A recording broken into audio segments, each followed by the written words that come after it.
Well, then I posted them in another day. Took them down to the rifle range that were on the KP duty at the kitchen. And when I came back with them, we stacked our rifles and put our belts and eating utensils on the stack up. And when I went back to get that to have my dinner, why, my mess cup was missing. So I went into the second tent, and there laid a cup. I went over and picked it up and looked at it to see if it was mine, because you always marked everything. So then here comes a fellow from the kitchen. He says, "Drop that cup." He says, "That's my cup." Well, I says, "If it's your cup, I don't want it." But I says, "If it's mine, I'm taking it."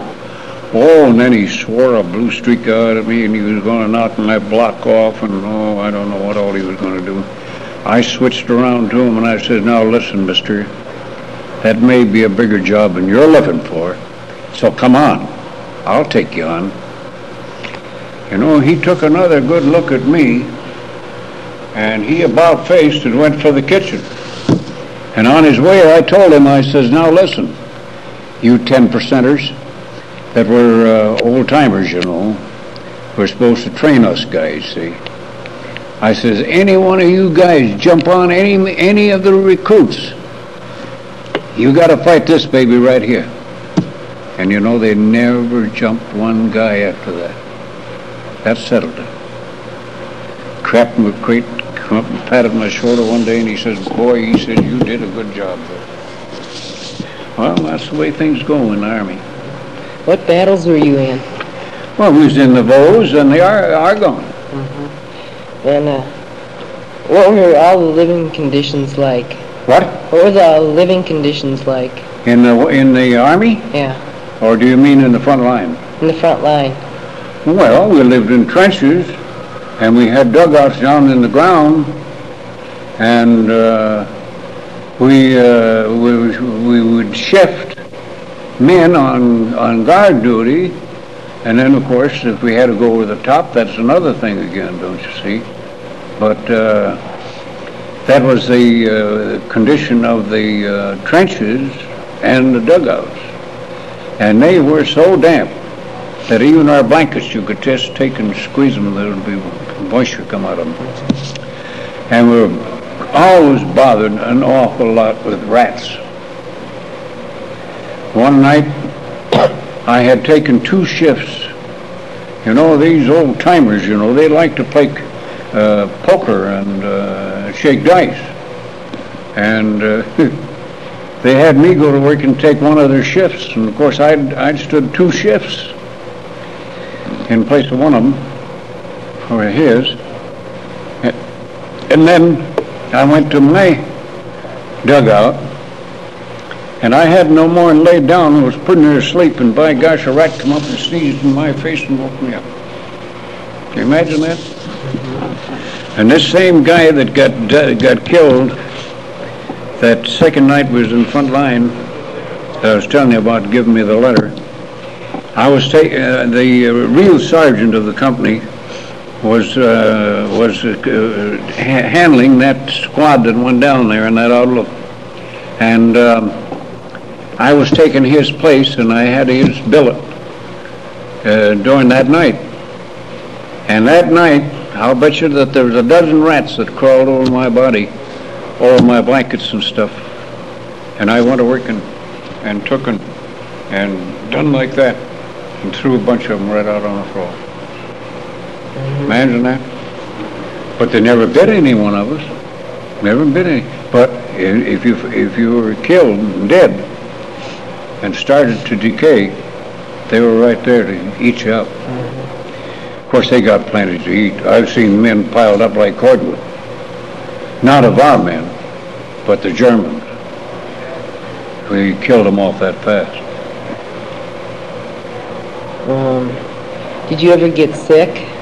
Sick? Yeah. Oh man, I got sick all right. I even got seasick going back. You see, I landed in Glasgow, Scotland off the Clyde River. Then we was in England, then we was in France, then we was in Belgium, then we was in Germany, and then we was in Italy. And on our way back, our ship from the Mediterranean stopped in Spain. And we went out through the Gulf of Gibraltar into the Atlantic. And I happened to be laying down in my bunk in the ship when we went from the Mediterranean into the Atlantic. And I really got seasick. First thing was the really great big bars, you know, putting your foot square. I mean, that boat, they even bent, you know. And I says to myself, you're really sick. So me for the deck. And finally I fed the fish and kind of come to, but I was really sick, yes. Oh, then I had the flu and sinus trouble, things like that. Did you ever get wounded? No, the closest I got was they shot a can of Cornwallie out of my hand. That's as close as I got to be. How long were you overseas? 18 months. And when did you get back home? June the 19th, if I remember right, 1919. And are you satisfied with what you did over there?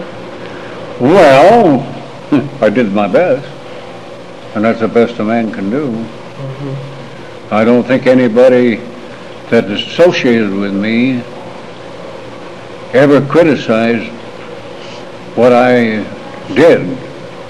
They sure never called me yellow. When Captain McQuaid said to the colonel, there goes a man with more guts on both ends of the rifle, you know, I wasn't very yellow. Okay. Oh, I made up my mind when I went on that front line. I got to get them or they're going to get me. And that's the only way to do when you're in the front line. You've got to go to work and get the other guy before he gets you. And I told a lot of fellows that went into World War II. And that was my motto.